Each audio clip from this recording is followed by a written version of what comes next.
আমার একটা ঘটনা মনে পড়ে। ১৯৮৮ সালে বিহারে একটা ভূমিকম্প হয়েছিল। বেলুড় মঠের তরফ থেকে একটা বড় একটা ত্রাণ কার্য আয়োজিত হলো। আমরা ১৬ জন সন্ন্যাসী ব্রহ্মচারী মিলে ৮ জন গেলেন মুঙ্গের, ৮ জন গেলেন দরভঙ্গা সাইডে। আমি মুঙ্গের সাইডে ছিলাম। আমাদের রিলিফের নিয়ম হচ্ছে আগে লিস্ট বানাতে হয় কার দরকার, তারপরে যা দেওয়ার। আমরা ওরকম গ্রামে গ্রামে পায়ে পায়ে ঘুরছি।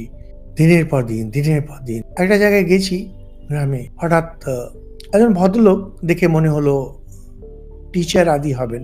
তো আমাদের সঙ্গে গ্রামের কয়েকজন যুবক ঘুরতো। ওকে জিজ্ঞেস করছে এনারা কারা? তো পরিচয় দিলেন।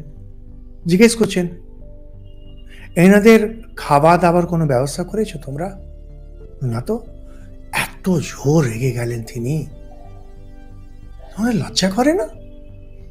বাইরে থেকে এসে এনারা ত্রাণ কার্য করার জন্য এখানে আছেন, তোমরা একটা খাওয়া দাওয়ার কথা জিজ্ঞেস করলে না?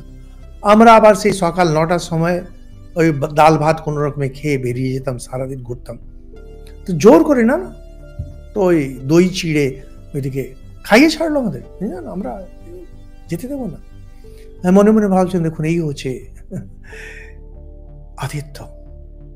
কেউ এসেছে আপনজন মনে করে। এই স্বামীজি বলছেন as if you were a friend, বন্ধুর মতো।